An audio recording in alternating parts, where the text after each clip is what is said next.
This is a case study presented by Bianca Cavalieri. This case study is about the Baker family's mother, Tina, who is diagnosed with mid-stage dementia. According to the Global Deterioration Scale for Assessment of Primary Degenerative Dementia, Tina is presenting with stage 5, a moderately severe cognitive decline. Tina will need help with ADLs such as bathing and dressing. She may forget details like addresses or phone numbers. Tina's orientation to time and place may be of confusion.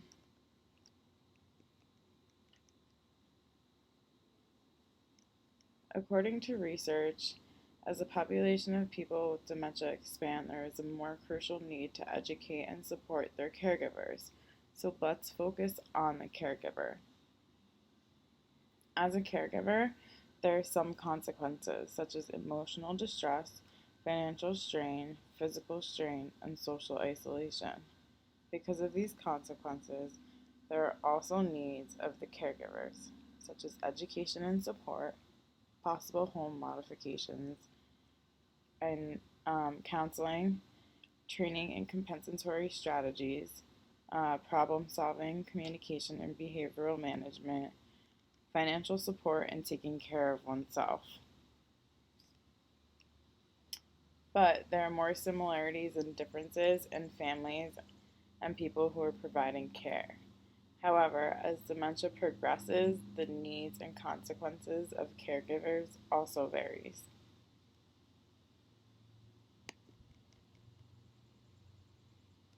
Speech-language pathologists play a critical role in dementia-related communications or swallowing difficulties. The role of the SLP includes screening, assessing, diagnosing, and treating those with dementia. SLPs play a critical role in educating and counseling caregivers of individuals with dementia to enhance the overall cognitive communication care of clients.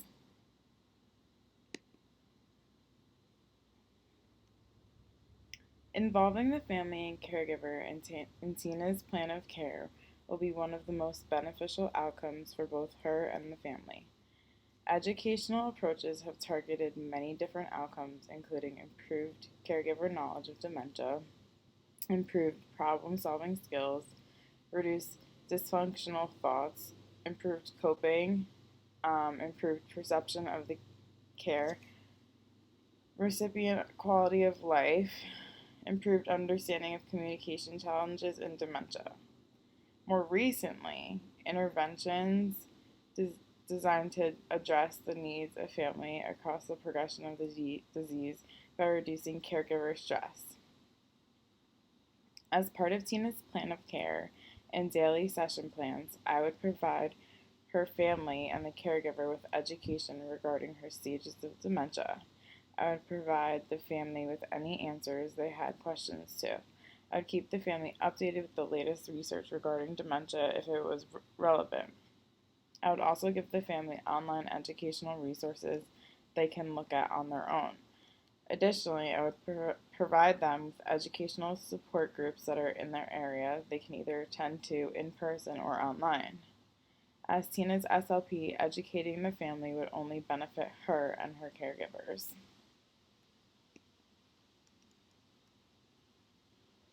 As part of Tina's therapy, I would have her and her caregiver create a memory book, which will help her improve the conversational interactions between persons with dementia and their caregiver and conversational partners. Research shows that the use of reminiscence therapy is a tool that can support those diagnosed with dementia. Creating a memory book is a way to simulate her past and help her recall and communicate.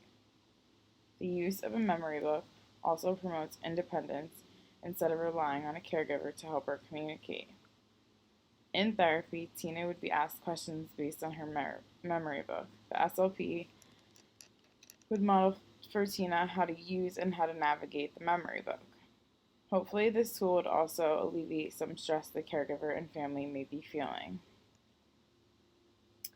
In the recent webinar presented by the Gold Human Insight called Narrative Medicine, a Method for Meaning and connection during the pandemic, discusses the importance of narrative medicine. They talk about science and art. As part of her therapy, Tina's caregivers, I would talk to them about other hobbies that they might have or activities they like to engage in that help them to distress. I would provide them with a list of different activities they would engage in to feel less stressed out and provide an outlet for the caregivers. This is also known as increasing pleasant activity strategies.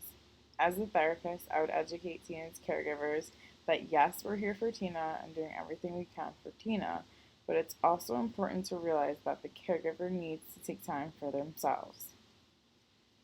I would have Tina's caregiver engage in her pleasant activity 3 times out of 5 days. Therapy would focus on helping Tina's caregiver figure out when she would participate in this activity, jot it down on the calendar, and as a SLP, I would follow up with her to hold her accountable and keep the family member involved.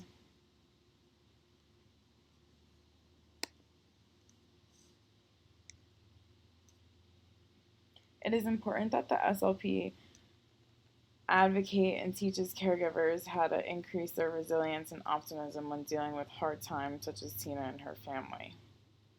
As Tina's therapist, it would be important to help her caregivers correctly identify any problems, teach problem-solving skills, develop and implement action plans, and understanding and knowing when problems are out of your control.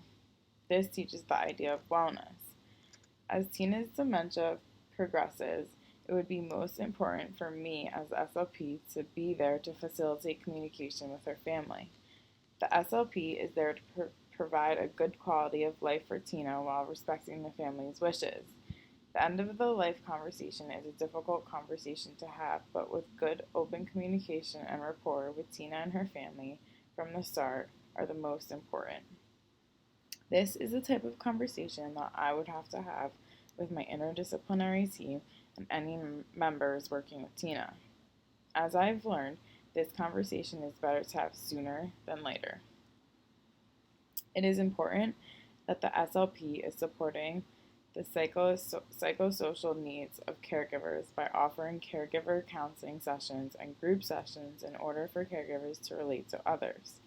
Supporting the caregivers during this time is of the most important aspects when it comes to counseling.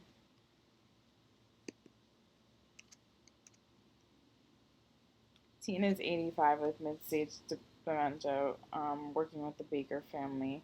These are just some long-term and short-term goals I created that can be worked and targeted with Tina through reminiscence therapy, the use of Tina's memory book, counseling, and increasing pleasant activities strategy.